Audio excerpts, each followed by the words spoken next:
I am now a dirty boy. I've got my leathers and decided to tackle that frame, kind of fix it up. I had a bunch of 1/8" plate, 11 gauge, whatever you want to call it. Patched that up. I'll show you that in a minute. It's cooling down right now. Smoke clear out. Got me a cup of coffee and went back in and grabbed the video camera. Going back to that motor, you guys are right. It's Fairbanks Morse, or Morse Fairbanks, however you want to say it. I'm not sure if just the magneto is called that or the whole motor is called that, but I did some homework on it last night, and I believe it's 77 cc's. It's like 2 horsepower, 1.5, 2 horsepower, something like that. And they were real popular in like chainsaws. Used a lot of these motors, so you know, the big old style saws. Some of them were saying the earlier ones didn't have a shroud on them. You don't know, what information you're getting from certain people. But as far as what I heard so far, that this is probably an earlier style, or else there would have been a guard that kind of covered this motor. So other than that, I'll do a video on doing a cold start on it at some point and see how she runs. I have a feeling it should run pretty good, as long as it has a setup, and it does look like it, a setup for a throttle, and I believe there is a governor, a mechanical governor inside here to maintain the, well, blowing her up, so to speak, So, and I think I might have said on the last one too, the other ones that I saw gas tank wise, it seemed like the gas tank was just more of a round gas tank down here, not this big tall oval one like this. And again, this is, you can tell somebody did this right here as far as using that antenna strap or whatever you want to call it on there. So, but I think that would make for a pretty good bike motor. What I really like to find is the like the old Briggs & Stratton that has the external valves, and you can see the valves moving. That's what I really want. I want to see the mechanicalness of it on the bike running. But again, you see them on eBay. They're like $300 and stuff. But again, I'm way too cheap to be doing that. So, all right. Flashlight over here. Probably don't need it. Show you what we got going on underneath. Mama's car. This is what I've been using. I had a, I think about a 10 or 12 foot strip of that. There's probably about 6 feet left on that. It's 1/8" plate. Unfortunately, it's hot rolled steel. It's not cold rolled. And with that, it rusts a lot easier. But I'm planning on soaking it down pretty good in rust. And kill the welder.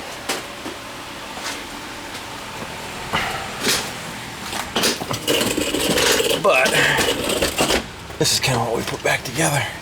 I started in the back section there. I was afraid of that box ripping out that supports the control arm. I did not want that box to get pulled out. As far as I did some reading, that seems to be where they fail. So I cut out with the whiz wheel and cut back probably, it's overlapped a little bit, probably I don't know, 1/8 inch on each side of there. Cut that piece of plate out, welded that one in, and then I started working. I did the top section here. That's a 19-inch plate put up there, and it's probably cut down to about right here. And then the same, I still left the lip on the corner. And then the bottom, I wasn't all that crazy about it. So what I decided to do is just put another plate right over the top of it. You're hitting it with the hammer. Some spots you were getting at, that dull thud sound, and that's never any good. So again, I made another piece to kind of go cover that whole section. So now this whole section is all boxed in. The rest of it seems good and stout. This is 3 times thicker than what was in there to begin with. So anything that I replaced it with definitely kind of beefed it up. And then I did have one last section in the front I was wrapping around on this side, and this is the last piece I just welded in right now. And I use a flux core welder on this stuff. I actually kind of like it better than the regular, especially for if you got some contaminants in it. I did grind it back the best I could, but just maybe what I'm used to or whatnot. But that's what we got going on. So the passenger side looks pretty good. There's a bunch of scaling and stuff still, but there's nothing that when I whacked on it with a hammer that seemed like it was going to be failing. And what I think I'm going to do is probably just take a thing of motor oil. I'm going to dump it right in this rail, probably from the top while it's up on the lift, like one of these holes or something like that.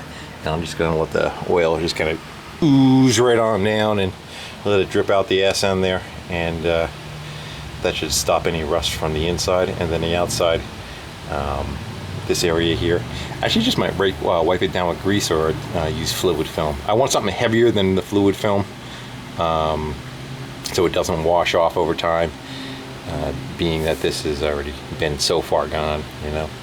But the other side of the gas tank needs to be removed to fix that, so that'll be done at a different date. But I kind of wanted to do this while I was in here, and so I did.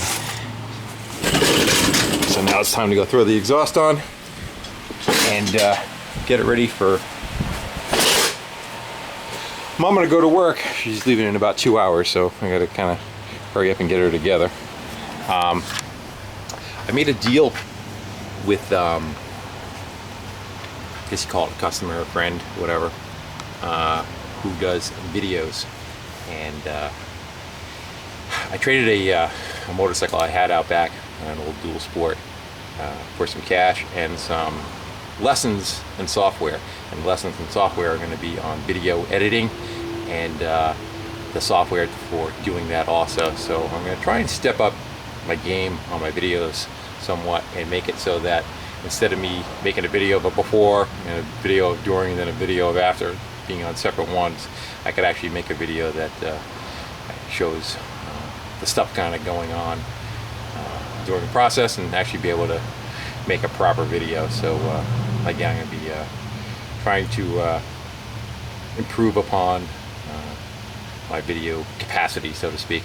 I took, when I did the well pump down in the basement, I did about 6 clips of the process going along, and I wasn't going to go download all 6 videos in separate ones and have you guys go watch that, but I'm going to use that to be the one that I practice on and put the videos together and make one edited video, and we'll start with that information. So hopefully when you guys are watching, we'll get improved somewhat, and I can just do better at doing this kind of thing. So you guys seem to enjoy it. I enjoy it, and you know, see where it goes. Thanks again everybody for you know, I've been doing this for I don't know, about 2 years now, and got like 2,500 subscribers and 1.5 million views total. And it's kind of funny because I have social anxiety. If you ever told me that 1.5 million people would be looking at you, I'd drop dead of a heart attack. But being able to do it privately and then loading the video up has actually helped me quite a bit with that, and continue doing so. So again, thanks everybody, and I'll talk to you later. Take care. Bye.